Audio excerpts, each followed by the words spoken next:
Hang in Dude, there. It that is. Smylie Kaufman for 61. Wow. I'm Smylie Kaufman, and this is The Smylie Show. Welcome back to another episode of The Smylie Show. I'm still locked away in my in-laws' basement bar here in the Lehigh Valley, Pennsylvania. I am Charlie Hume. He's, of course, Smylie Kaufman, back at home, and we're ready to rip into the PGA Tour FedEx Cup playoffs. Fired up to be on location the next couple weeks with the show, Smylie. And we're going to kick that whole stretch off by having on a man who is currently 27th in the FedEx Cup standings and in the field this week at the Wyndham Championship. Currently, the last odds I checked were he was tied for the second shortest odds. So a guy that the odds makers really love this week, Billy Horschel.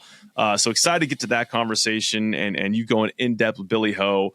But first, as always, we got to say a few words of thanks to our sponsor, Wear SPF. And I'm just going to open with a little bit of show and tell here, Smylie, because it ties into our theme this last month of, you know, it's been really hot in Durham, North Carolina. And spoiler alert, I came to Pennsylvania in August and it's still really hot. And so in going out and playing golf, you know, I need to kind of have like a travel bag for my sunscreen. So I got my little Dumbarton Lynx bag they gave out for free when I was in Scotland. Sweet. And you know, that's where I've been keeping my Wear SPF sunscreen. So, you know, I got the little performance spray, which is it's feeling a little light right now. I think I might need a reload on that soon. That's been fantastic that's what I do arms and legs with that. I think I do have a discount code and little essential Wear SPF for the face. So and then of course you can't go without the lip balm. Like, you know, your lips can get burnt too. Huge lip balm. Yeah. Okay. Big lip balm guy. A little weird when I'm a lip balm guy in the middle of the show. That's neither here nor there. I probably don't need it as much inside as I do need it outside on the course. So I would say all great products that are worth using on the golf course. And I don't need to talk about this any further or give you the discount code because, as we've mentioned in previous weeks, we have all that preloaded, ready to rock via Justin Thomas, maybe the best ad read we're ever going to have on the show. So I'm going to kick it right now to JT and listen up to make sure he gives you the discount code you need to go get yourself some Wear SPF sunscreen. Hi, I'm Justin Thomas, and you're listening to The Smylie Show, presented by Wear SPF. I'm doing this read because Smylie is really bad at these. So I'm here to tell you that you can go right now to wearspf.com and buy one product with half off the second by using code SMILEY50. That's SMYLIE50. Block the sun, not your drives like the High Yacht King, Smylie Kaufman. Use Wear SPF like I do and enjoy the rest of the Smylie Show. Well said by JT. So the code is right there. Smylie50. So good. So good. Just gets better every time we listen to it. That's the way you can get some sunscreen. So let's get right to it, Smylie. You and Billy Ho, and just tell us a little bit about what you're most looking forward to in this interview with Billy. Well, Billy's so thoughtful, right? Like when he speaks, I listen. I just think he's so, you know, just when a topic is brought up or whether it's in after a round, you know, he gives every question thought. And I really felt like that shine in this interview. There wasn't, you know, a question I feel like he didn't just absolutely nail the answer to. So, you know, we talk, of course, golf. We talk a little West Ham. If you're a West Ham or a soccer fan, Premier League, we talk a little of that.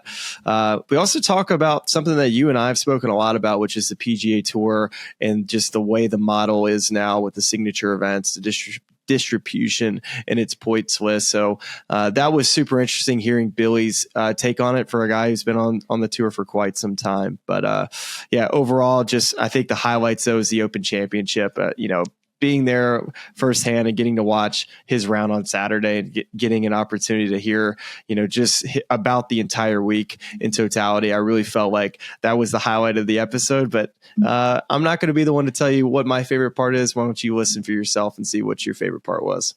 Lots to get to. We will not make you wait any longer. Here is Smylie's conversation with Billy Horschel. All right, well, I welcome you back to the Smylie Show. Very pumped to have Billy Horschel joining us here today. Billy, I know you're in North Carolina for the Wyndham Championship. It's supposed to just absolutely rain the next couple of days, which is such a bummer because I hear the course is pretty firm and fast. Yeah, this is a really fun course to play. I know the scoring, is really low. 18 20 on the par is usually the winning score, but you have to hit the fairways. If you miss the fairways, the rough is nasty. It's tough to control the ball into the green if you miss the fairway. So, yeah, it's a little disappointing that it looks like we're going to get pounded with some rain here starting tomorrow afternoon and Thursday and Friday. So we'll see. Hopefully it's not as bad as they say, but it doesn't look good as of right now. Right? It's such a bummer. It's such a good event. I know it's one you've had a lot of success in as well. So may just be a little bit more of a shootout and ball in hand. Yeah, it's going to be a shootout. I mean, listen, if we get 3 to 5 to possibly 8 inches as they're calling, it's going to be a shootout. And yeah, ball in hand. I guess the only good thing is we always get good lies, and you're going to see some great golf shots. Well, we're definitely going to be watching. We're going to be tuning into Billy Horschel making a bunch of birdies in North Carolina. And for most of the people that are watching and listening, they just saw you have just an incredible Open Championship. We're going to go in depth into that here a little later in the episode. But I think the best way to kind of get started off is actually a best of. I have 3 best ofs that I'm going to ask you that just kind of get us warmed up here going, Billy. And the first one is the best Florida football game that you've ever been to was when and where?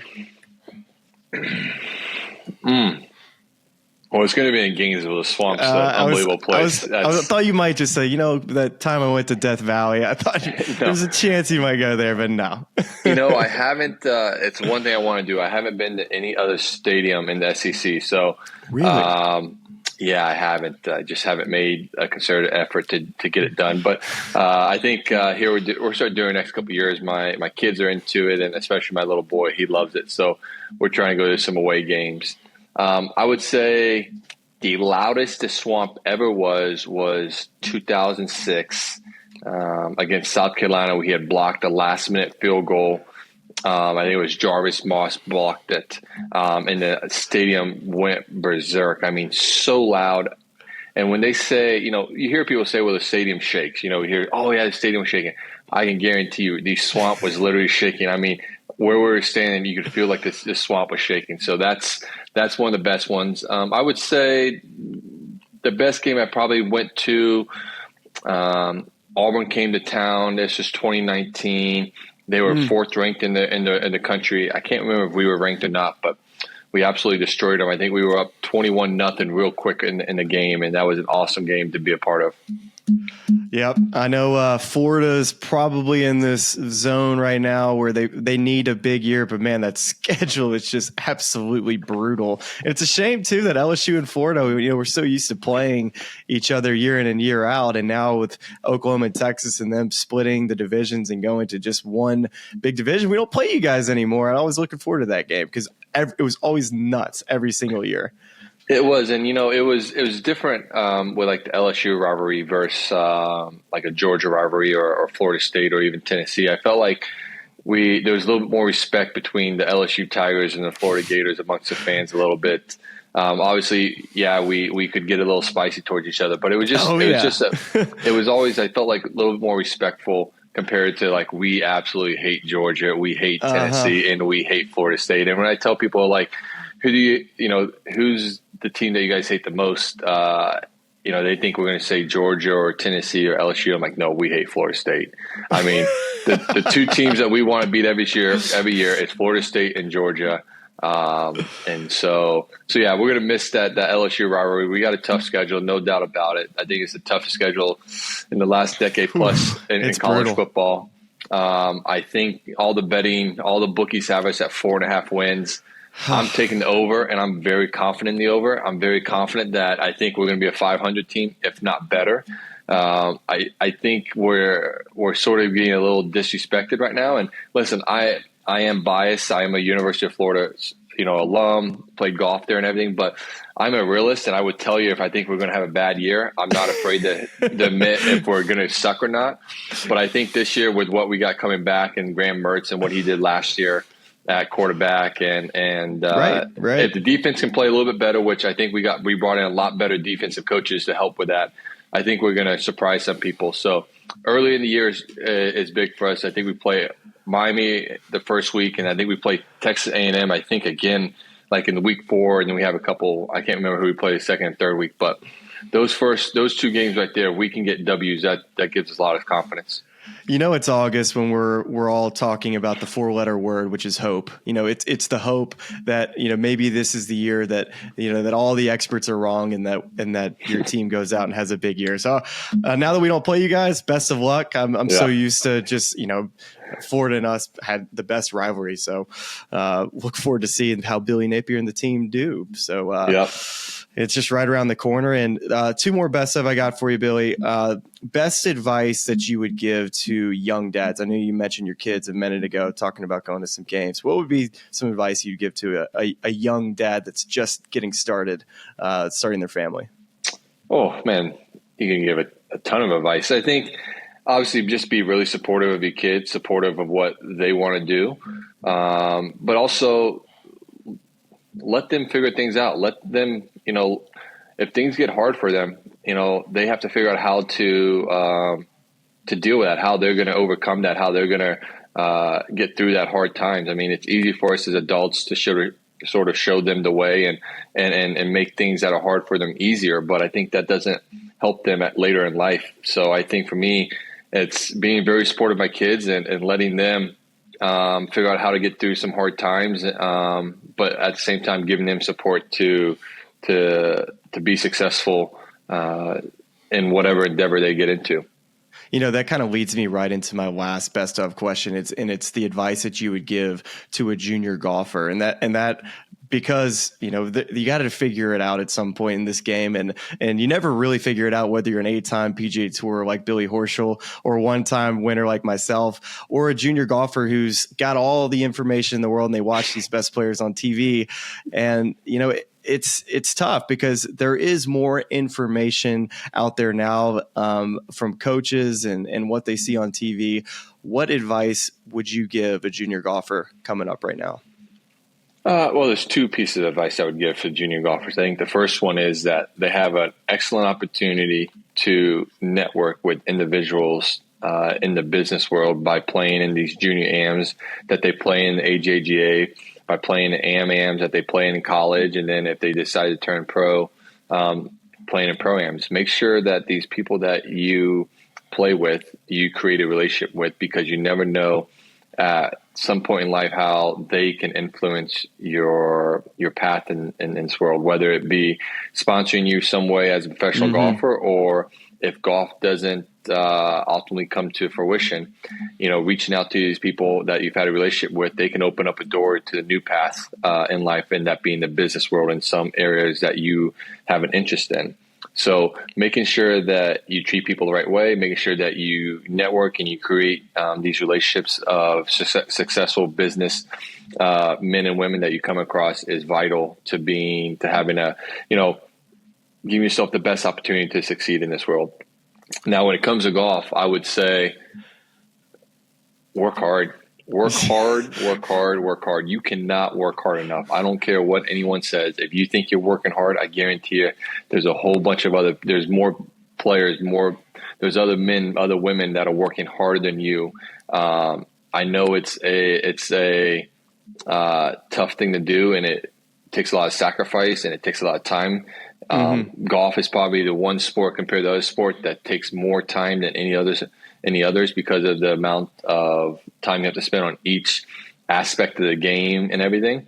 But to give yourself the best chance of succeeding, make sure you're working as hard as you possibly can, and you're flipping over every stone possible. You're not leaving any stone left unturned, because at the end of the day, whether you make it or you don't make it, you want to be able to look in the mirror and say, hey, listen, I gave it everything that I possibly could. And I can hold my head up high that, I did everything I could to be successful, whether it worked out or it didn't work out. And the answer sometimes is always in the dirt and really good hard work. And Billy, actually, you turn pro in 09, you get your card in 10 through Q School. And I met you in 2015, kind of in the fall when I'm coming out. So I've had a chance to kind of observe you and kind of your work ethic, what you do in the gym, how hard you work on the golf course, your preparation. From my lens, at least, is I think that you're one of the hardest workers on the tour. I'm sure that's something you pride yourself on as well. Was that something that came natural to you even in junior golf and when you turned pro, or did you learn that once you got out on tour, it's like, man, I got to keep working hard to stay out here for, you've been out there for however many years now. I can't even do the math, which is a great sign for somebody who's had a great career. Yeah, I've always been a hard worker. It was instilled in me by my parents. We are blue collar to the T. My parents, my dad worked construction for 50 years. My mom, I can never know exactly what she did, but she did some buying, selling for companies, and neither of my parents had a college degree. My mom actually went back when she was in the early 50s and got a degree. But the hard work portion has always been instilled in me. I mean, I got dropped off at the golf course during the summers at 7 a.m. and I got picked up 7 p.m. It's just the way it was. Wow. So I was always at the golf course, always worked hard. Like I said, I mean, I've worked many of the construction jobs with my dad, having to wake up at 4 o'clock in the morning, leave the house at 5, be on the job site at 6. Once sun's up, we're working from sun up to sundown. Did that several times as growing up for 7, 10 plus days. So working 12, 14, 15, 16 hours a day at a job site with my dad is nothing unusual, nothing that I'm used to that. And so I carried that into golf because I didn't want to go work construction. If I'm going to spend 16 hours doing something, I'd rather do it on the golf course instead of working at some job site, being a grunt guy. And so I've always had it. I love working at the game. I love it. And I think when you love something, you're really passionate about it, you don't mind putting in the hours. Like, you enjoy it. And it's not always enjoyable, but for the most part, it is enjoyable because you're seeing, the benefits of getting better. You're seeing, the success of the hard work come to fruition at some point in time down that road. Yeah, I think if you ask Scotty Scheffler or Xander Schauffele about the money that they've made this year from how well they've played, I think their answer would be, I don't really care. Like, yeah, it's nice, but what we look to as athletes is to put a plan in place, go out, work your tail at it, and to be able to execute it throughout the week. And then at the end of the week, it's a bonus. It's like, great, this is the goal I set out, and I was able to stick to my plan and work harder than everybody else. And that is the fun of being a professional athlete. Am I right? It is. And listen, in golf, it doesn't always come, you don't get as many successes as you would say possibly failures in the game. But when you have those weeks and you have, those opportunities, it's exciting. Listen, it is fun. Listen, the British Open wasn't, the British Open, the Open. Let me make sure I don't get in trouble from the UK fans, because you're a West Ham guy, so it doesn't matter. You get away with it. I get away with it a little bit over there. No, but the Open Championship, listen, I've obviously people have been, congratulating me on a great week for the last couple of weeks, and I've been discussing it with them, and I've told them, I said, I was disappointed when I walked off the golf course because I didn't win, but I played exactly the way I wanted. Yes, I missed a little short putt at 8. Yes, I didn't hit a good iron shot at 10, but I hit some really quality shots. I just didn't make enough putts. Xander played an unbelievable round of golf. I held my own. I felt comfortable in the situation. The situation never took over me at all. And I felt really good. And even though I finished second, even though I was disappointed I didn't win, and it's something I've always wanted to do is win a major. You never know how many opportunities you're going to get. You got to take advantage of the ones you do. I was still very happy with my entire week. And it sort of, gives you that little kick of extra confidence. It gives you that little kick to continue to work harder, and you carry that little high for a little while, because you're like, man, I know I was so close. I just want to get back in that arena as quickly as I can. It's a shame that it's 9 months away back to the next major championship. For you, I imagine that's at your stage of the career, you just want as many at-bats at major championships as you can get, especially, coming off an Open Championship where you finished T2. And luckily for me, Billy, I had the best seat in the house on Saturday, getting to watch the group of the day. I go out there and I get the Billy Horschel, Justin Rose pairing, and I go, I'd actually gone out a little earlier. I think I was with Sam Burns and Jordan's group, and I'm out there watching them. The rain wasn't there yet, and I'm watching these guys make birdies, and I'm thinking to myself, it's like, God, these guys right now in this wave are able to really play themselves into the golf tournament because of the projected forecast that we had. And so I finished their group, I go get some lunch, and I head to the range. And while I'm heading to the range, it's raining, and it's raining pretty good. So I go and watch yours and Justin Rose's warm up, and I'm thinking to myself, I was like, man, this is like, I think this is the lightest it's going to be all day, and this is kind of brutal. I mean, what was your mindset when you got on the range, you're warming up, and you have to just get so mentally prepared for just absolute Open Championship type weather?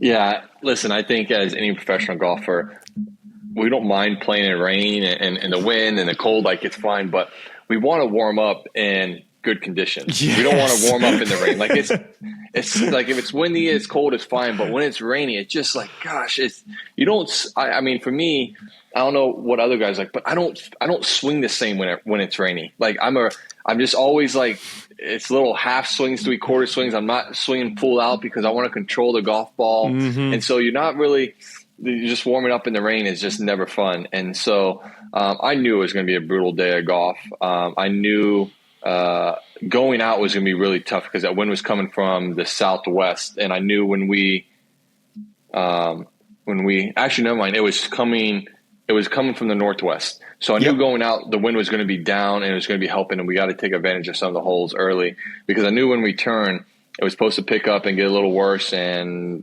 we didn't know what to expect. And so I went out and I got off to a really good start. I was 4 under, I think, after 7 holes or something like that. You birdied 5, which I felt like it was probably the easiest pen they had all week there, but still you and Justin both made 2s there.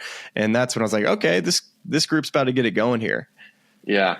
And so, it was tough. And then when we turned around, I think 10 wasn't that big of a deal because I hit driver, Rosie hit 3-wood, and the ball didn't go very far, number 10, but I didn't hit it full out. And so I was like, okay, no big deal.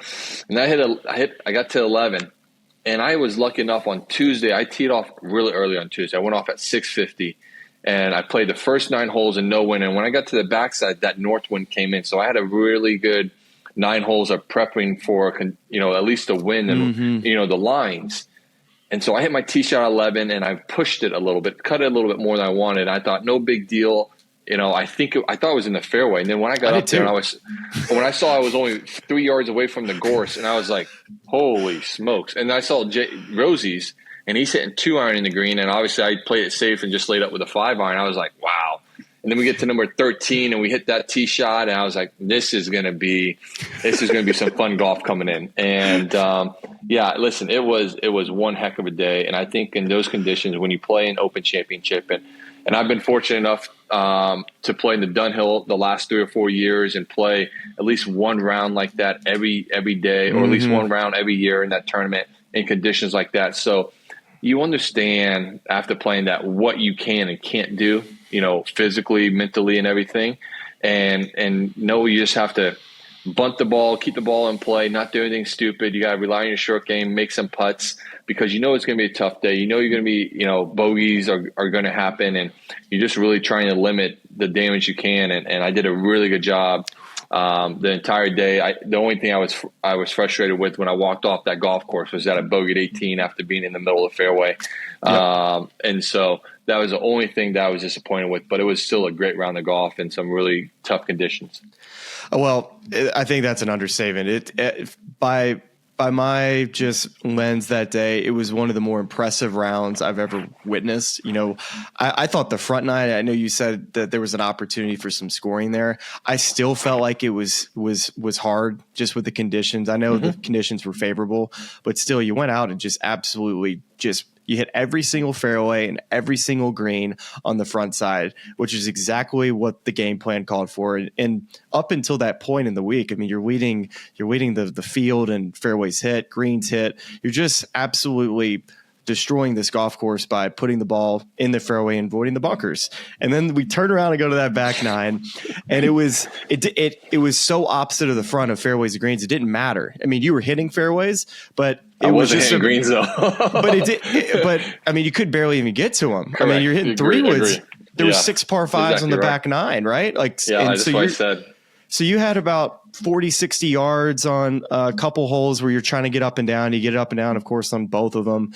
And I'm just sitting there watching. I'm like, this is literally like, I don't even know if Billy knows or Justin know they're playing in an open right now, because it looks like they're just in their own world, out chipping and putting and just enjoying just playing in the elements. And that's what it looked like from my perspective.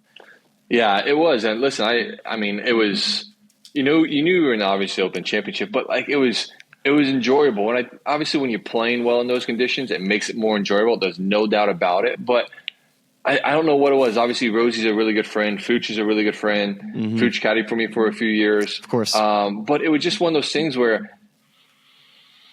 that day I was just really excited about playing golf, and I was excited, when I made the turn to play in conditions like that. And like I said, I think because I've played in conditions like that a little bit more often than most guys, and Rosie has too, obviously being a European Tour player and everything, he's playing these conditions quite a bit too.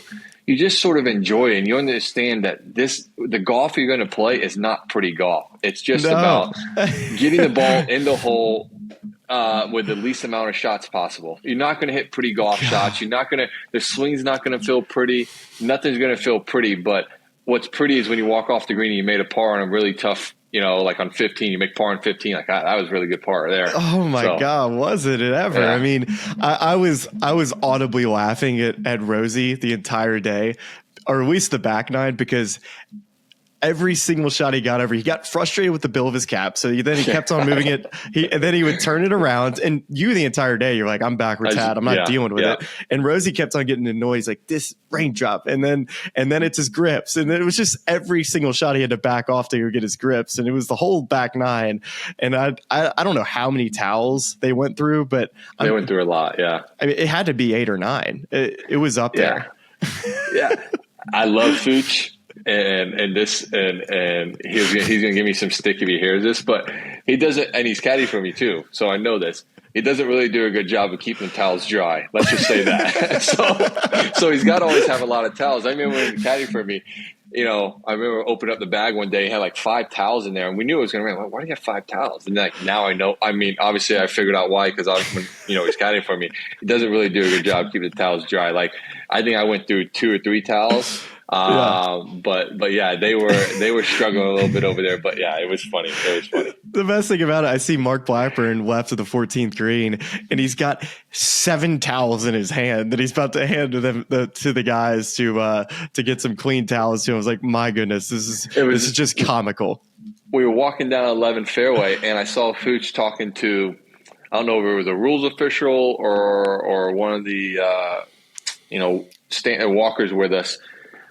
And then I'm like, okay, what's that all about? And then we walk off number 12 tee, and the guy's like, okay, we got towels coming out. And then on 12 green, there's a bag of towels that it comes out. And Fooch was like, this is just a disgrace that they didn't have any towels on number 10 with all the rain. They should have had towels out there in the little player at Villa tent out there with towels. And so I just started laughing. I was like, Fooch, I said, that's funny. It's just epic. So I love the way you kind of approach the round, which is very blue collar, which is, you know what, rain jacket, I'm good. I'm just going to get wet. I'm going to be cold, and I'm just going to deal with it. But you kind of mentioned, swinging in rain jackets. You never swing like yourself when it's raining and it's cold and it's windy, and you just bun it around. And that's literally, I'm watching, when I stand 50 yards out in front, these shots that you hit, they just go like, pew, they just kind of bun it out there. I'm like, well, at least he's keeping it in front of him, because that's what you have to do on this back nine.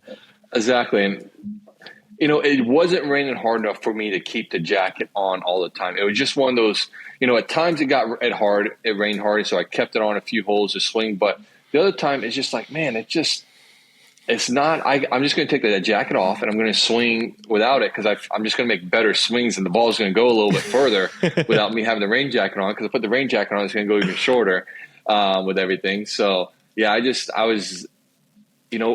got the idea. Because I've never seen a PGA Tour player do it, a male golfer do it. But I've got the idea because I watch enough golf. I'm a golf fanatic, so I watch a lot of golf. And so I've seen these LPGA girls, whether it was rainy or whether it's cold, like they have this one jacket that they put on, and when they go to hit, they take it off, and then they put that jacket back on. And I'm thinking to myself, I'm going to do that today because that's what I want to do, and I don't care. And people were like, man, you didn't wear a jacket at all. I said, no, I was taking on and off. So some people thought I didn't wear a jacket at all. I said, no, I had a jacket on. I said, it was raining too hard for me not to have a jacket on in between shots, because then I would have just got drenched with it. The shirt would have just been soaking wet by, within a hole and a half. It was a lot for me as an on-course commentator to keep up with y'all's group. Yeah. It was just, there was a lot going on that day. It was. And you finish out the day. It was fun to watch. And then Sunday, of course, everything just kind of ended up to where you're in the final group and you have a lead. So tell me about your mindset going into Sunday, because I felt like the most difficult thing about the week at Troon was not really knowing what exactly a good score was going to be in your pocket. You're exactly right. And that's the Open Championship for you. Depending on, when you tee off and the conditions, even par 1 under was a really good score. And then other times, if the conditions were favorable, like you could shoot 5-6 on the par. Or it could be the opposite way, like playing Saturday, 2-3 over par, even though that's, you hate shooting that high, it's still a possibility. And that's not actually a bad score. So, I felt good on Sunday. I woke up, I felt relaxed. I was, just chatting away with my team. Todd Anderson and Mark Horton was there. We had a buddy up from London, George Jennings, hanging out with us all week. And so, it was fun that morning. I felt relaxed and comfortable, and I wasn't nervous at all. And usually sometimes when that happens, when I get on the first tee, I start feeling the nerves, and I didn't feel any nerves. I felt comfortable. I felt relaxed. I was excited about, what was going on that day. And I think for me, and I talked about it, in the interview Saturday night, I'm different. I want to address the situation. I can't sort of not think about winning the Open Championship, and right. I cannot just sort of, plug it off to the side. And I think, that's helpful for you. It's helpful for me. And I remember Shane Lowry talking about it, I think Saturday night, when he had the chance, when he was leading the Open Championship at Port Rush, he talked about, envisioning himself winning the Open Championship and just, what that would mean and feel like. And I think he talked about that with his team. And, I did something very similar to that. And a lot of times when I'm nervous, or at least in that stage when you're playing really well and you're up near a lead, the reason I'm nervous is because obviously I could play well, I could play bad, but I'm nervous because if I play bad, I'm worried that people who don't know me, who don't care about me, they're going to say shit that on social media, like, oh, you suck, whatever. We know social media. We all know social media. You know what those the trolls do on social media. And I'm like, why am I?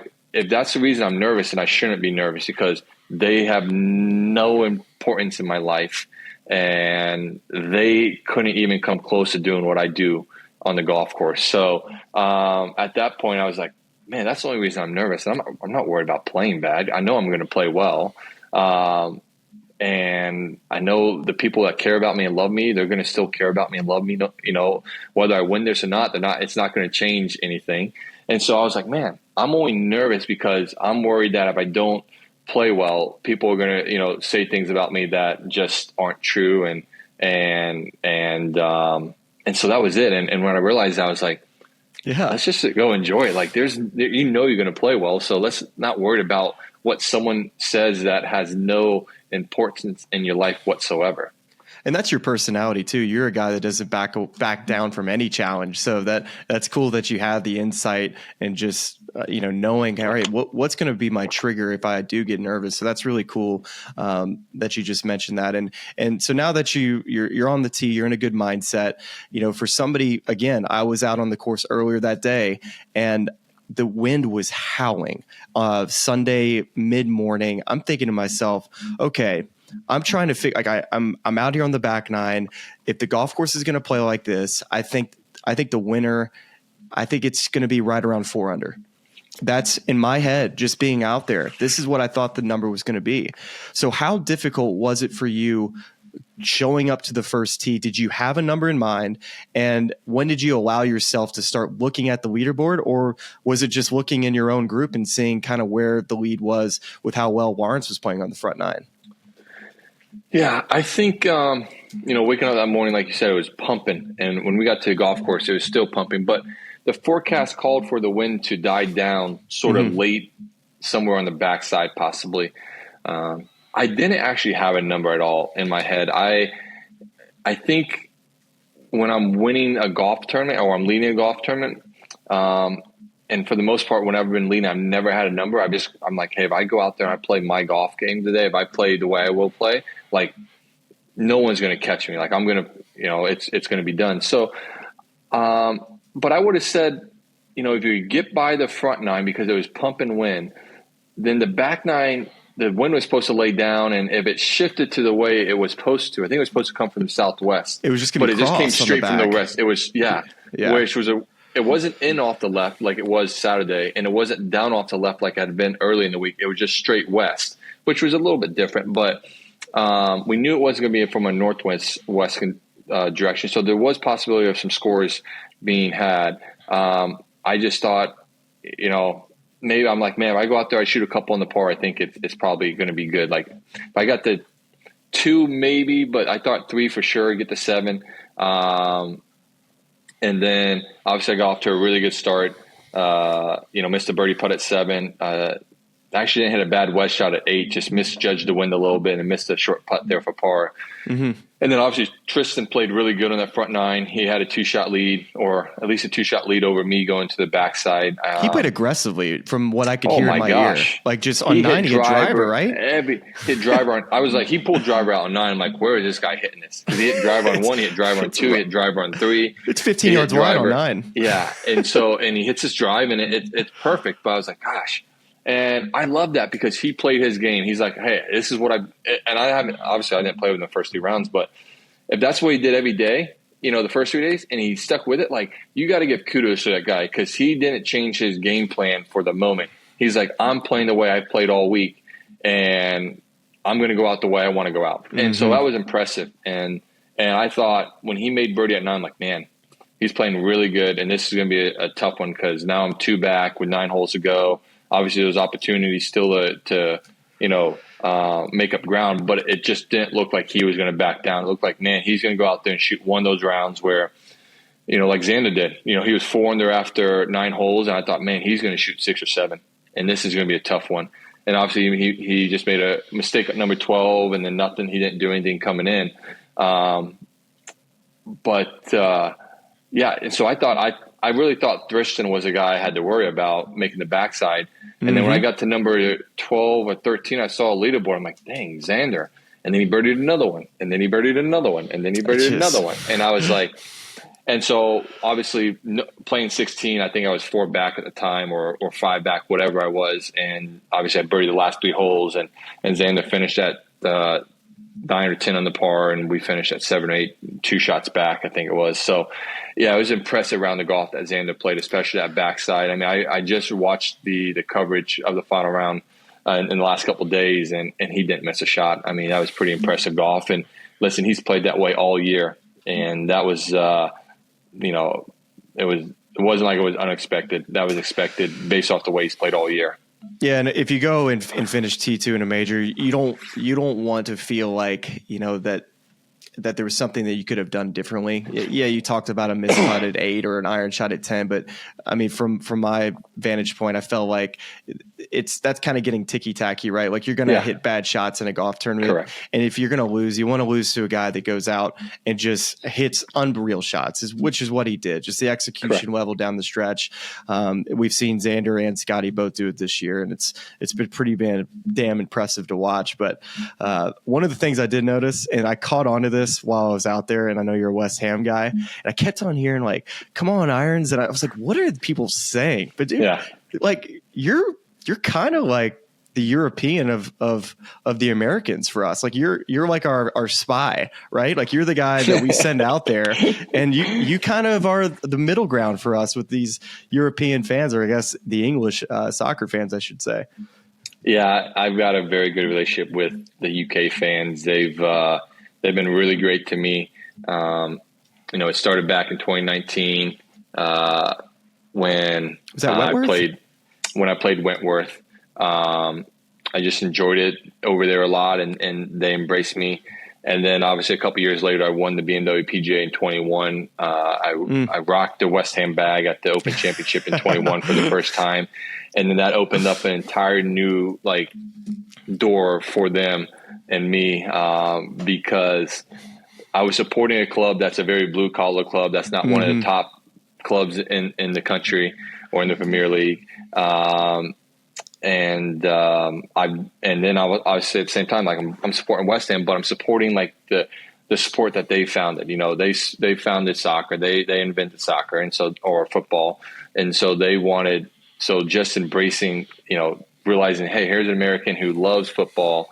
He supports West Ham. Like, this is really cool. And they've been great, not just the West Ham fans, but also the supporters of other clubs and everything. I get so many messages on social media. They're like, hey, Billy, we're a really big fan of yours. Only thing we don't like is that you're a West Ham fan. We're a Spurs fan or a Blues fan or a Reds fan, whatever it may be, a Liverpool fan. I mean, it's one of those things where they've really embraced me and taken me under their wing. I've been very appreciative of that, and I've showed that to them. And I think obviously that's where our relationship has grown. And listen, it's awesome. I get questions all the time about the Ryder Cup and everything. And they're like, hey, do you have any English blood in you? Is there any way you can be part of the European Ryder Cup team? And they're like, we would love to have you. But listen, it's awesome. I love it over there. I love playing. I love the culture. I love, spending time over there. Outside of golf, I probably make 3 to 5 trips over to the UK, to London a lot of times. To hang out with friends and to go to some West Ham games. So, yeah, it's been really cool. And like you said, they say, come on, you irons, or up the hammers are the two things they say. And then to be serenaded with the song that we're synonymous with Forever Blowing Bubbles, that's another thing that's really cool. And, I mean, listen, they sung that on number 12 on Saturday when I walked up to the green. Someone started singing it. Everyone started singing around the green. And, listen, I've had that happen many a time, but right then and there at the Open Championship, it's special. It was special, and I literally got goosebumps. It's one of the coolest moments that I've had in my career. Man, that's too cool. And I from doing some research just on West Ham before talking with you, Billy, I guess Green Street Hooligans is kind of how you became acquainted with the West Ham's football club. So now, not that I get very much time to watch movies or anything, but I got to do the little recon and watch Green Street Hooligans because, hey, maybe I'm going to be a West Ham guy. Listen, it's a great movie. I love it. I'm not one of those guys or those people that really care about the plot and the storylines and everything. And I think it's a cool storyline. I just like to watch an enjoyable movie, and it's an enjoyable movie to watch. And Charlie Hunnam was the first time that I've ever seen him as an actor. And now I'm a massive Charlie Hunnam fan. Whatever movie he's in or anything, like I love watching him as an actor. And then Elijah Wood was in it. So listen, I think it's a really cool movie. Like I said, that's how I got into being a West Ham fan. Watched it in 2006 in college, and I was absolutely hooked. For the sole fact that the movie's not even about football, it's about the firms and supporters of the club, and and the fighting aspect, the hooliganism behind the clubs. Like, all I thought about, man, I would love to be, part of one of these. I think it was ICF or IFC. I think it was ICF was what the firm was in West Ham. And I was like, man, I want to just be part of this firm. I want to go, just fight guys before games and everything, or anywhere else. Like, I just wanted to be a hooligan and fight people. Like, I just thought, listen, I thought it was a cool thing, but then you come to find out that it was a real thing back in the day in the Premier League in the 70s, 80s, and early 90s, and then people died, in these fights that these clubs, these firms, supporters of the clubs that they had. So yeah, it's a real deal. It's a real deal, and it's a real thing. So yeah, like I said, I love it. I'm happy to be part of the West Ham family. They've taken me in as their own, and it's just been really cool. Okay, who wins a trophy first, Florida football or West Ham in, let's say, the FA Cup, or maybe? Well, we were fortunate enough. We were good enough to win a Europa Conference League 2 years ago, which is another competition, but it's like the lowest of the 3 European competitions. Hey, it's a trophy, and that's who all wins I a trophy next? Is it who wins the trophy next? Is it SEC championship for Florida, or does West Ham find a trophy before Florida? I think the betting odds would probably say maybe. Gosh, I don't know. You tell me. I don't know what the betting odds would say. I would say right now with the group of players we've put together over the last couple months in the summer transfer window for West Ham, I would think that we have a good chance over the next couple of years of winning a trophy, whether it be FA, Caribou. I mean, Premier League's tough to win, but we can get ourselves back into the Europa League Cup competition. Yeah. You got champions, you got Europe, you got your Europa League, and you got Europa Conference. So I would think West Ham right now, with the group of squad we put together, I think the new manager was fortunate enough to be around the team this past week down in Tampa when they were playing some of their preseason stuff. I think his style of play and everything is going to be really entertaining for us. But I think West Ham has the better chance right now, just because you got new players coming in every couple of years at Florida. It's a college team. You get them for 2, 3, 4 years and they're gone, so it's tougher to predict. But I don't think Florida's too far behind. I think whether this year is going to be tough. Obviously, Graham Mertz is going to, I think, have a great year, but we've got a lot of great young talent in DJ Lagaway and some other players. He looks Trey good. Wilson. He looks good. Yeah. He's first guy off a bus quarterback type of guy. Exactly. And I think Billy Napier and his staff's putting together a really good recruiting class over this past year and in the couple of years to come. So, I mean, it's head-to-head, but I'm going to say West Ham probably gets it done because there's more opportunities to win a trophy than Florida. SEC's brutal too, so we'll have to see. It is. All right, I'm gonna keep my eye on that one. Let's hopefully hopefully, like, we're not talking about this in 20 years now that we have exactly. Neither of them have a trophy. Exactly. All right, a couple more topics I want to get through before we finish this interview up with you, Billy. This has been great, and one of the conversations I want to get into real quick is the PGA Tour points distribution list. I feel like you're in a position to be able to speak upon this, mainly because you've been on tour a really long time and there's been a lot of change. It used to be 500 points to the winner. There'd be some elevation in some big events, but now the way the points distribution list is catered towards the signature events and not towards the open events. You're somebody that wasn't in the top 50 heading into this year. Is that correct? Yeah, correct. Okay, just making sure. I saw a look. I was like, okay, did I miss something there? No. Because I was like, man, you really, when you look at where you stand this year, Billy, you're 27th on the FedEx Cup. So you have to be so proud of how well you've played to be in 27th, considering the challenges there are with not being in all the signature events like you have been. Yeah, I've had a really solid year. Like you said, I mean, I'm 27th in the FedEx Cup points list. I do have a win. Obviously, it was an opposite field event. I mean, that gets you 300 points, but, it's 200 less than an open event and it's 400 less than a signature event. So, I've had a really solid year of golf. I played really well. I did get in 3 signature events. I played well in one of them. I played well in Memorial. I think I finished top 15, somewhere around there. And so that was a boost and points that way. But, yeah, listen, the way the points are now, it's really tough to really be high on that FedEx Cup points list. You have to play well in open field events. You got to win an open event. You have to be consistently playing well week in and week out, take advantage of opportunities if you get in some signature events. So yeah, I mean, it's one of those things where we all knew what the model was going to be. We all knew how it was going to turn out. And I think, for me, after the year I had last year, they come back this year, and which I never doubted myself. I knew I was going to play well this year. It was just nice to see, coming off the worst year of my professional career on the PGA Tour, to come back and have a really solid year and get back and continue to move forward to where I want to be back in the game of golf. Do you like the system that we have now? Do you think it's fair? I don't think it's unfair. I Okay. think there's things we can do. I think I've said this I've been on tour for 15, 16 years now. And so before Piff and Liv was ever around, I've had many conversations with, people on the PGA Tour, players on the PGA Tour, executives of the PGA Tour, that we needed to, look at trying to make our tour stronger. And, a couple things I suggested was that I understand that this does take away opportunities, but I felt like we have too many guys on the PGA Tour that have a PGA Tour card. I think if we were to reduce that number, I think that makes us a stronger tour already. Just by taking away cards, you make it a stronger tour already. It gives guys who come from the Korn Ferry Tour opportunities to get in open events more. In more open events instead of having to play so many opposite field events. We could possibly get rid of the opposite field events.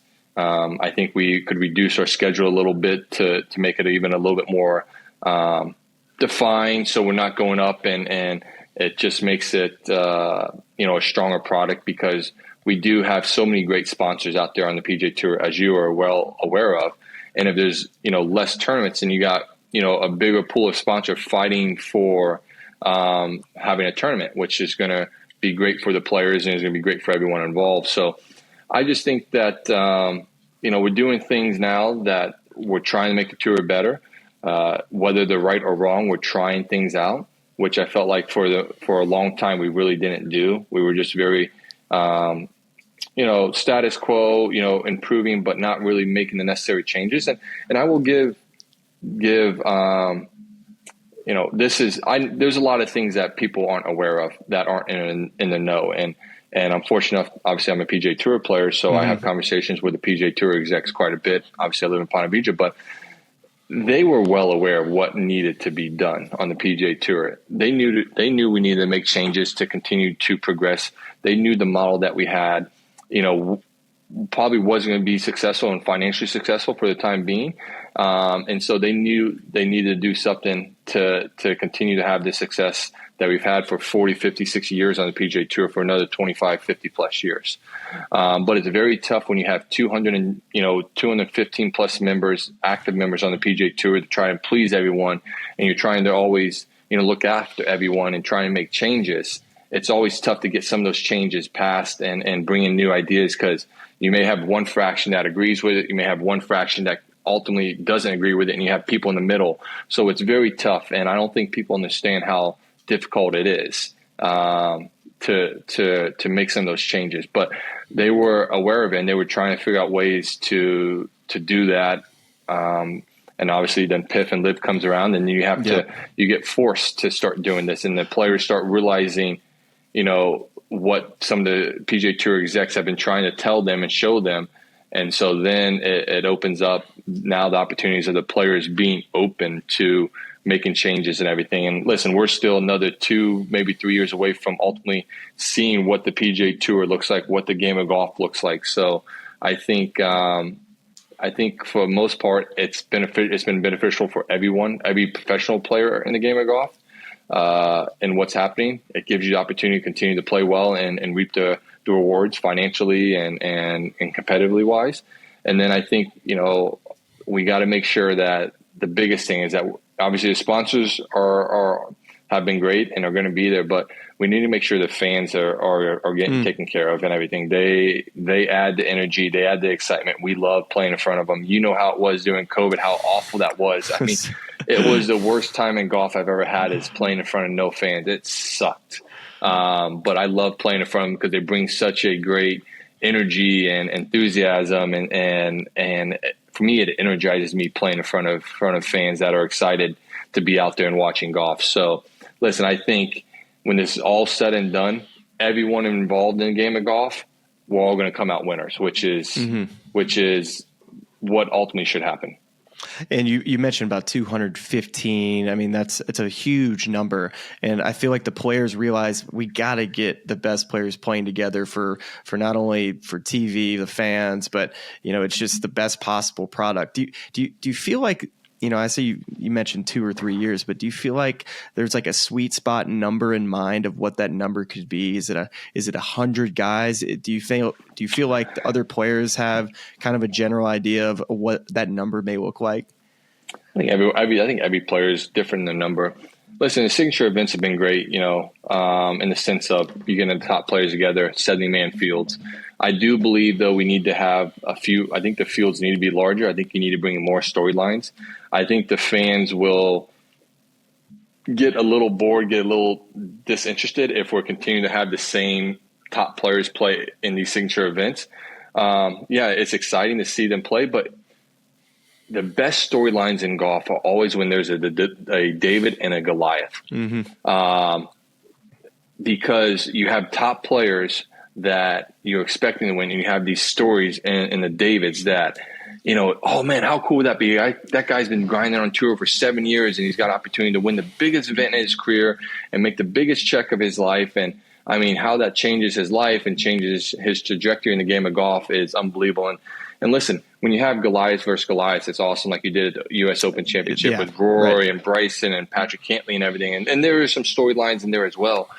And I'm not saying that's a bad thing at all, but it's the U.S. Open.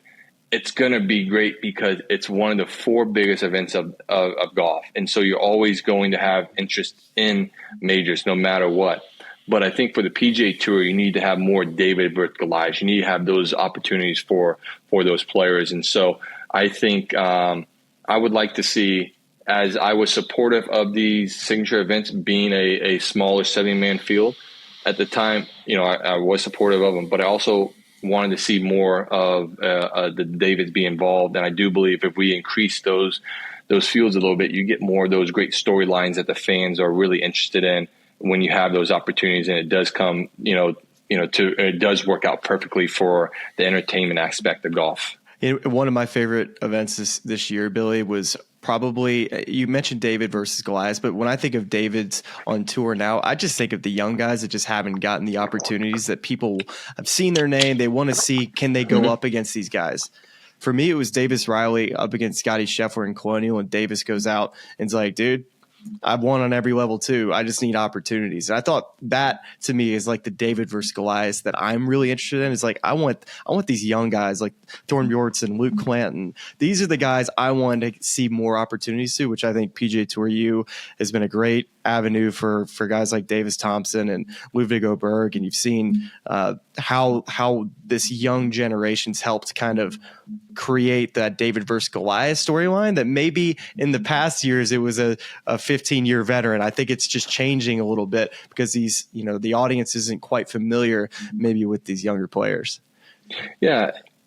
When you're coming out of college, obviously, if you're a golf nut, you may know them, but if you're, just a regular golf fan, you're not aware of who they are or what they've done. And so it takes a little bit of time for the golf fan to identify, with these players a little bit. But I think the tour has done a really good job. Early in my career, the tour was bashed because they weren't promoting enough of the young guys and giving them enough opportunity to be on TV, like in the featured groups and everything. And I think they've done a better job of that. ESPN Plus and these early round coverage and these featured groups have done great in sense of getting the players that the tour believe are, have star power or are going to be stars. Exposure. And giving them the exposure. It's been great for the fans to get to know them that way. And I just think that it's exciting. I think back to Nick Taylor's been on tour for a little while now, but I remember 2 years ago, Nick Taylor at Phoenix having the opportunity against Scotty Scheffler to go, up against them and he can't finish second. That was his biggest payday in his career. And listen, I hate talking about the financials of it. I despise it. Honestly, to tell you the truth, I for many years now, I've told the tour, especially at the Tour Championship, we need to tell TV to stop talking about how much money the FedEx Cup minute the person gets, because I know, because of how I've grown up, people don't want to know about the millions of dollars they make. They don't want to be repeatedly told how much money they're playing for and everything. It makes them feel even smaller, which is not what we want to do.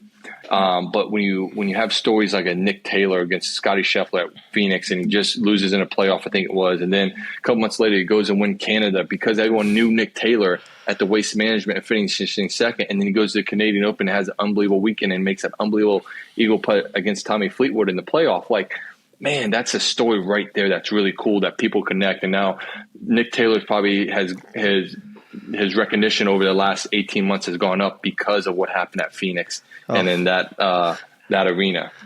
And most likely going to be probably a President's Cupper for international team. Nick Taylor has had a great season. And Billy, you're someone that, had that incredible run through the playoffs, winning the Tour Championship and the FedEx Cup, and kind of, you're really the person that kind of altered the way the President's Cup and Ryder Cup teams are picked now, because it used to be more guys exempt and then less picks. Now there's criticism on the other side. It's like, are too many guys getting picked? So for you right now, I mean, where you stand, I feel like you have a tremendous opportunity with the season that you've had, how well you've played. Maybe if you take all the numbers away from signature events and open events and just put the numbers in front, you're probably right there. Do you feel like heading into the President's Cup, which you've played in Quail Hollow, do you feel like how much work do you feel like needs to be done to make that team?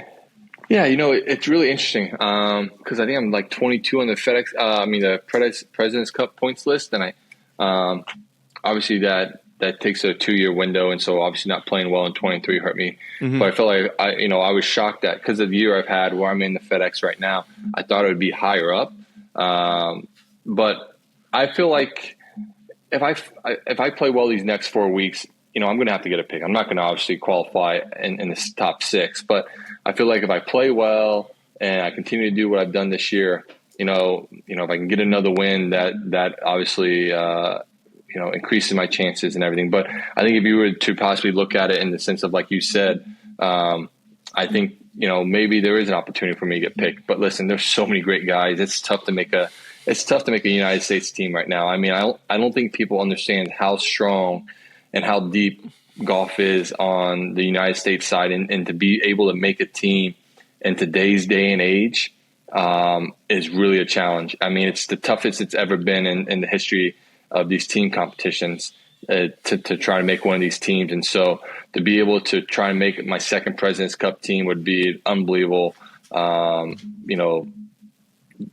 of mine, accomplishment.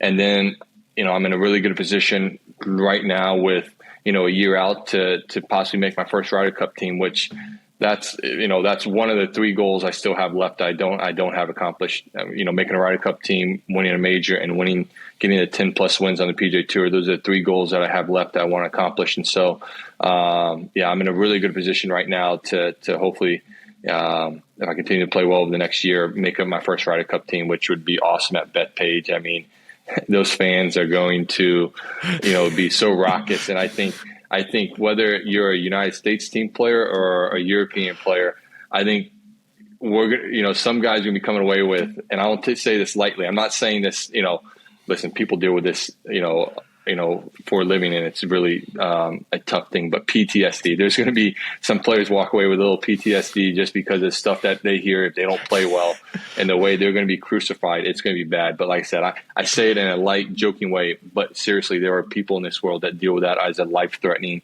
mental illness, and so I'm not trying to bring any light to it in that way. I don't want to get hammered in social media when we play this podcast later. Trust me, we understand the severity of that, and I think when it comes to the Ryder Cup, I want to see that Billy Horschel energy out there, because we know I want to see the veins coming out of Billy Horschel's neck after a made putt, because you're somebody that wears your emotions on their sleeve coming down the stretch, which is why I've loved watching you, on the PGA Tour and all your 8 wins. So as we go out, Billy, I just want to ask a little bit about the Horschel Family Foundation. I know that's a project with you and your family that you spend a lot of time on. And I was actually seeing a video you put out this week from the Wyndham Championship putting green on Monday, talking about the PGA Tour, which you host. So just tell us a little bit about that and how anybody can get involved. Yeah, so like anybody in life, you want to give back and give people opportunity that you may not have had or that you've had. And so we've been involved in our local food bank for 10 plus years, feeding Northeast Florida. We've had an AJGA event. I think it's our 7th or 8th year having an AJGA event.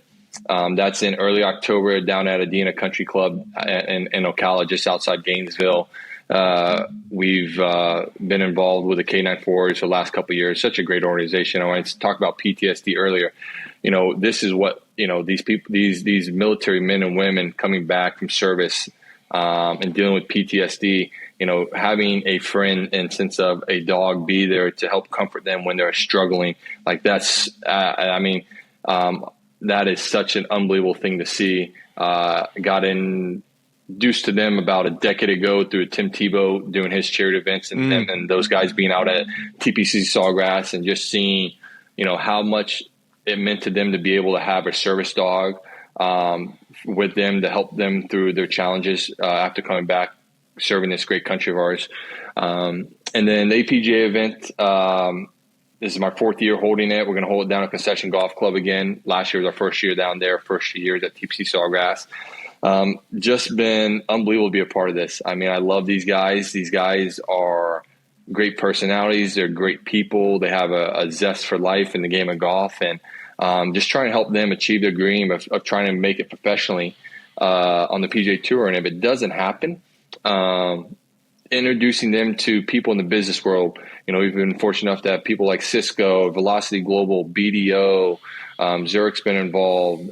There's other companies as well that have been involved over the last few years, introducing them to people in the business world that they can create and foster relationships with, so that if golf doesn't work out, they can reach out to these people who are wanting to help people and help these golfers obviously achieve their dream, but if not, help them, start their next path so they can be successful in the game of life. And so, it's been great. And then so last fall, we started our Horschel Family Foundation. We were always going to start a family foundation, but it was sort of needed to be at the right time when Brittany, my wife, was not willing, but when she had time to give more of herself to it. Obviously, as you know, having kids, it takes up a lot of time. And so we're finally at a point in life where she has a little bit more time, not a lot, but a little more time to give to the foundation. And it's her baby, as I say.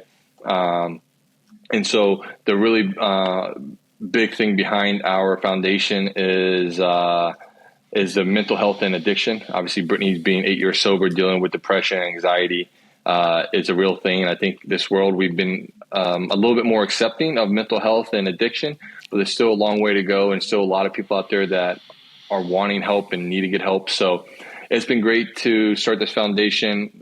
We have in those 4 tiers, everything I talked about. We have a hope, healing, health, and honor. So each of those little categories fall within those little tiers. And so it's been great to just see the continued success of what we've been trying to do over the last decade, continue to build. And I put out a video on Monday at Wyndham to talk about my APGA event, October 20th through the 23rd, just letting people know, individuals or people out there in the corporate world who are looking to get into the game of golf, who are looking to help people achieve their dream, that there's opportunities for sponsors still to be involved. And like I said, it's a great couple days with these guys. You get to play a great golf course and Concession Golf Club. Challenging, so you may not want to play golf anymore afterwards. But yeah, and just seeing that these guys are going to be, these guys coming through the APGA who are minorities, these guys are going to be the one who can continue to grow the game of golf. Listen, when it comes down to reality here, I'm a white guy who plays a game of golf, and I'm not going to connect with someone in the inner cities as well as someone who looks very similar to them, who has a similar background, similar ethnicity. I'm not going to be able to connect with them as much as someone else that looks like them. And so just giving these guys the opportunity, the platform to continue to grow the game of golf, because they want to see the game of golf grow. They want to, get more minorities involved. They want to see more minorities on the PGA Tour. And so it's been really cool to be a part of it, like I said, over the last 4 years. And we're going to continue to grow. And I said this 2 years ago. I said 2 or 3 years ago, I said, I think we're about 5 years away from having a couple more guys come through the APJ Tour that are going to make it to the APJ Tour, make it to the PGA Tour. And so we're a couple years away, but there is some really good players on the APJ Tour right now. Marcus Bird is out on the Korn Ferry Tour right now. He's had a decent year, but he's going to finish strong. And so hopefully here in the next couple of years, we don't just have one. We have multiple guys who have come through the APJ Tour and make it to the PGA Tour. So everyone at the APJ Tour, Ken Bentley and Keith Poleman and the entire staff are working tirelessly to try and achieve these goals that they started out back in the late 2000s, 2008. So. Well, I even remember the Monday after Torrey Pines this year, or maybe it was the year before. I'm not sure, but I saw you were doing some on-course commentary. So this year. Billy, you coming after my job now? What's going on here? No, Smylie, you do a really good job of it. And listen, you guys, there's people who have a knack at doing that. And you and Colton Ost and a lot of you guys already at the NBC and CBS do an unbelievable job. And thank you, man. No, I'm not trying to come after that job. That I don't have the vocabulary and the quick wit and the great way of describing things in a 5-second window the way you and everyone else does. If Tommy Roy was able to give me 30 seconds to describe something, I'd be really good at it. But because I've only got about 5 seconds, that's not happening for me. It's definitely been a learning curve. Being concise is not necessarily easy for me either, as I'm one who likes to talk as well. But continued success to you, Billy. But also, if you want to go check out more, check out the HorschelFamilyFoundation.org and the APGA Tour. Go check that out as well. And Billy, the next 4 weeks going to be rooting you on, and maybe the Open Championship as well. It was good preparation for the Wyndham Championship if you're out there in that rain and the no rain jacket. So who knows? Who would have thought of that? Yeah. Well, best of luck, Billy, and hopefully we'll see if West Ham or Florida Gators can win one of these trophies. If they can't, maybe Billy can do it this week at the Wyndham. Awesome. Thanks, Smylie. All right, buddy. See ya. Thanks. See ya. Well, as you mentioned on the front end of this, Smylie, really fun conversation with Billy, wide-ranging, definitely a thoughtful guy, and cool to hear his reflections on another. Yeah, give him the Gator chomp. I'll give him the chomp. Give him the. I mean, I can't believe I'm a Tottenham supporter, so it's hard to do this, but I'll give you little irons here. For all the West Hammers out there blowing bubbles. If you're not watching, it's just basically you're putting your fist on your opposite shoulder, and it's just an X. I think that's what it is. So, if you're a West Ham supporter, already know what we're talking about. And if you're not, you can just skip right over this and join us as we head. Just do the chomp. Do the chomp. just do the chomp.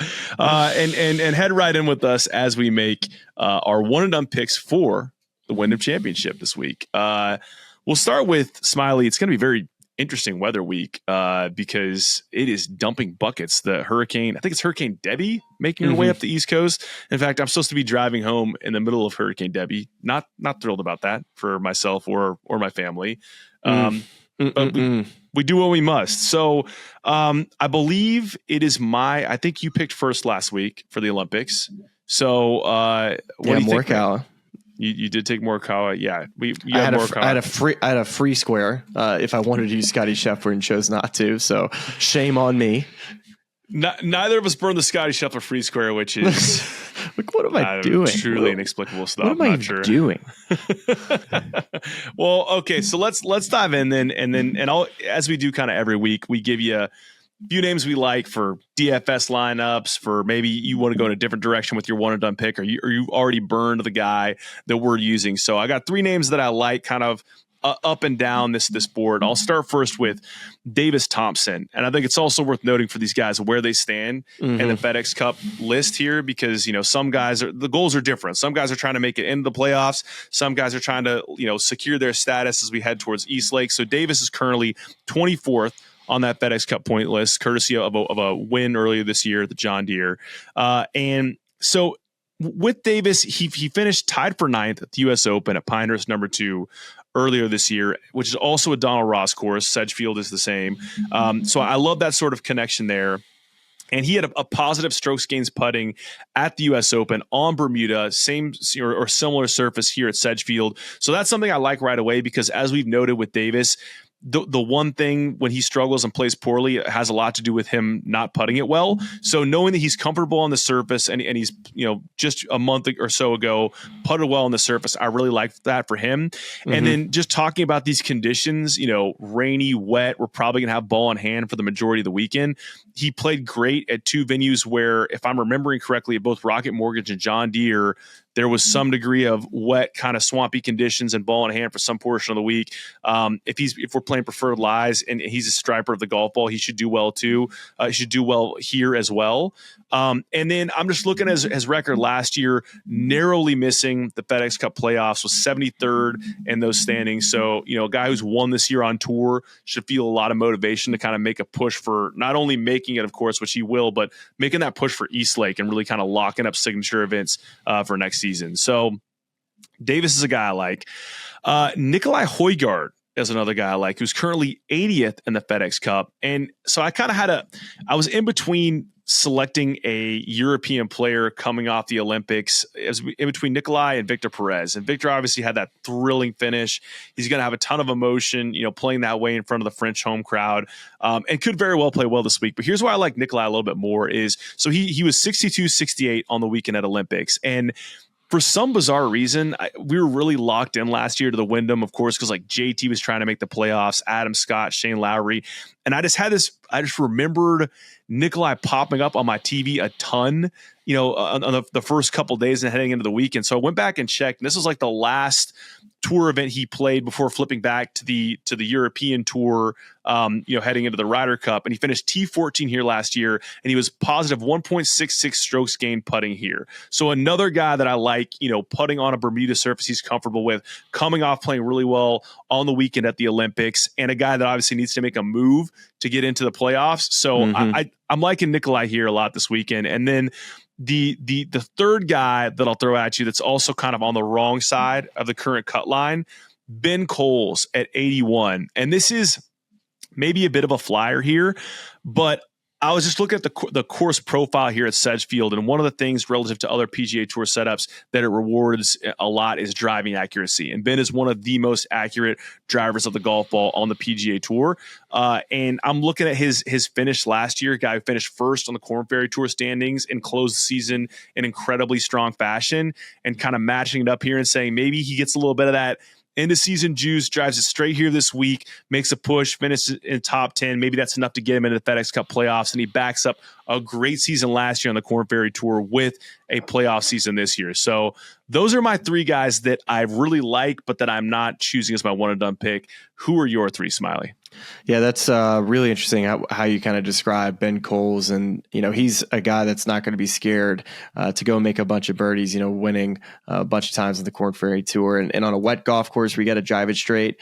I think that's a really nice, if you call it a long shot, great. I mean, it's a longer shot on the odds board, but a really nice piece. And I'm going to kind of start there on the backside of mine, mine's Carson Young, a player that probably you can slide into lineups. And the reason why, it's because he drives it straight.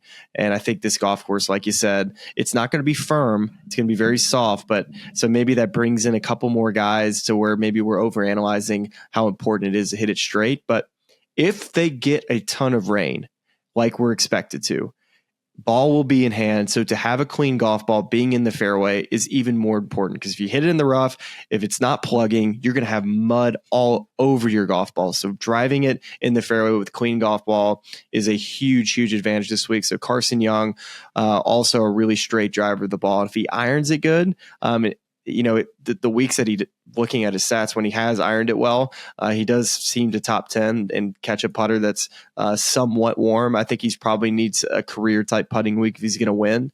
But that's the first guy for me is Carson Young. Also kind of from that area of Bermuda grass, and can kind of play towards the sides of the fairways for angles. But Next guy for me, I'm going to go with Andrew Novak. And before I get to Andrew, just touching quickly on Carson Young and where he is in the FedEx Cup. He's at 107 and Andrew Novak's at 83rd. So these guys are in a position where they need a big week. But Andrew Novak, I would probably say that he needs something around in that top 10 range. You would think to get into the top 70, maybe a little better. He's top 10 4 times this year.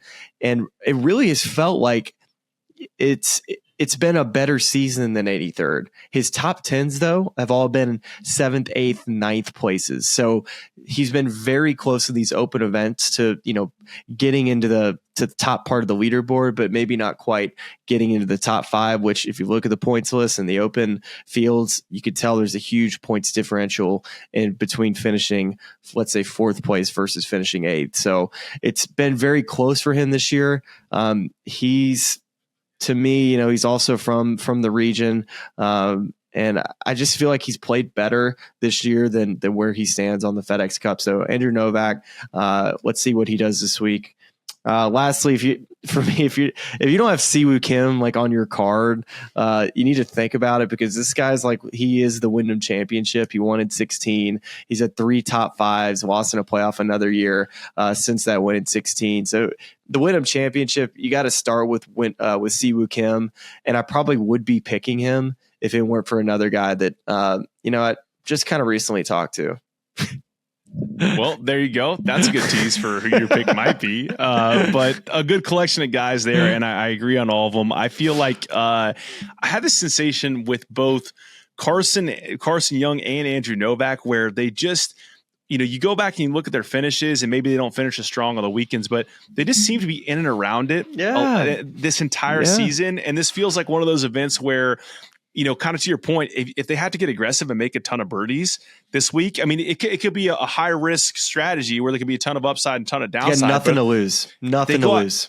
And what, I don't think you could script a better set of conditions for that type of mentality than soft ball in hand. Like just throwing darts to the pin, and if it sticks up there, then great. You're putting for birdie a lot, and hopefully you're rocketing up the leaderboard. So I love both of those in addition to Siwoo, which leads me to my pick for the week. And we've said this a couple times, like sometimes it's just an obvious pick, and it's the one that's right there at the top of the odds board, right at the top of the Data Golf predictive chart. I've not used them yet and one and done this year, so this is where I'm going to use him. Sungjae Im, who comes in 9th in the FedEx Cup. His last 4 starts, T3, T12, T4, and T7. And really, if you kind of go back and for most of the golf he's played this entire year, other than missed cuts at the U.S. Open and the PGA, he's played fantastic the entire way.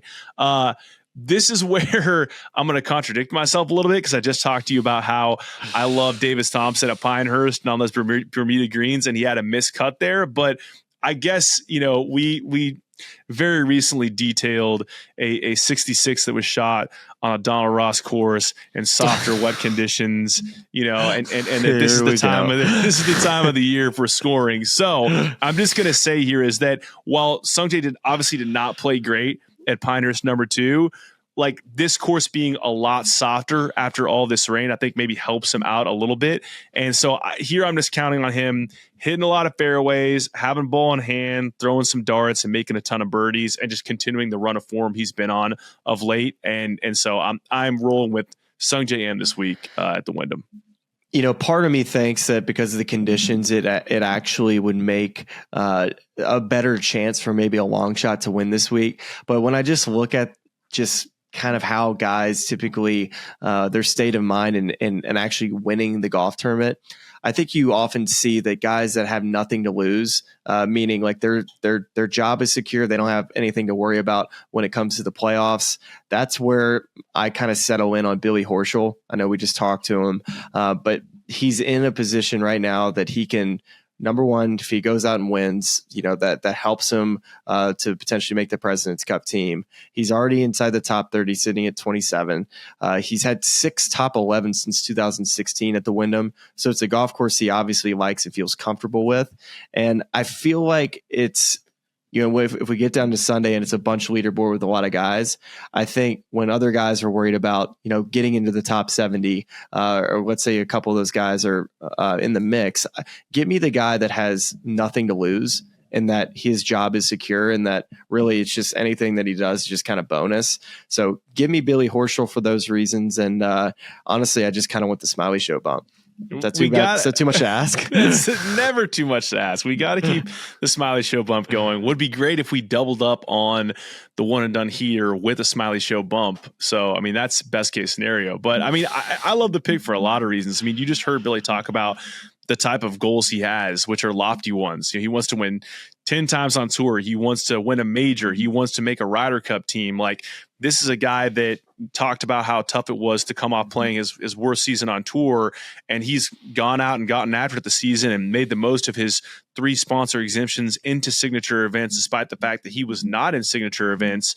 And it looks like he very comfortably should be in those events this year if he has a strong sort of finish to the season.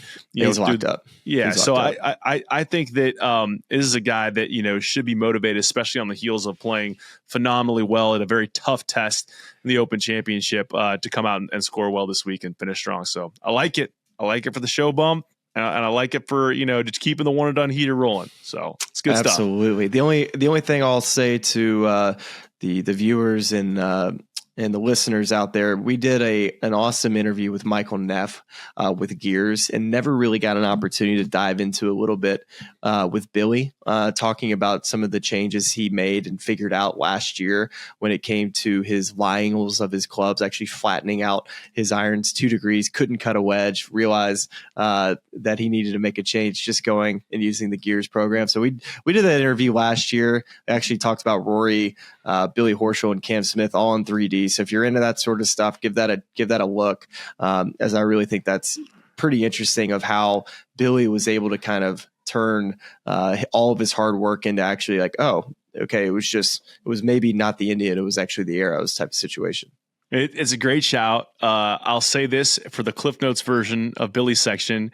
If you're hitting your 4-iron better than your 9-iron, first of all, go to that video and check that out. And second of all, take it to your local PGA Pro and maybe check a look at those lie angles for some of those short irons. That was fascinating to hear just how they went about discovering that. So really cool interview with Michael on Billy, and definitely worth checking out. So I believe that is all we have for today's show, Smylie. Unless you have any sort of final thoughts to the people, I think really what we got to tee up is the fact that you and I are going to be together in person for our next 3 weeks. We're going to have shows together.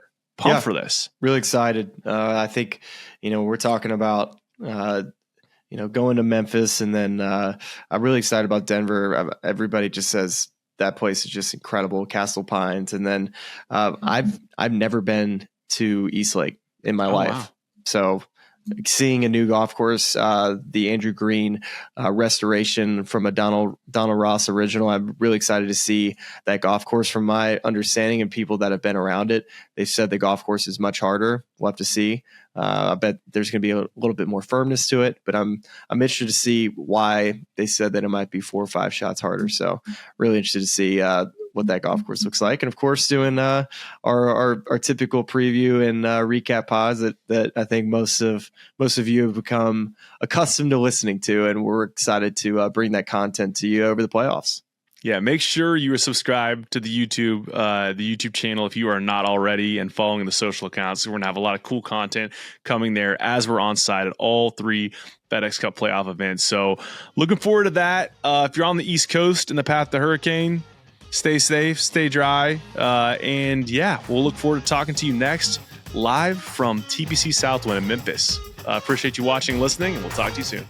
I listen to this podcast. It's really cool. And all of our lovely fans and subscribers, but make sure you like and subscribe.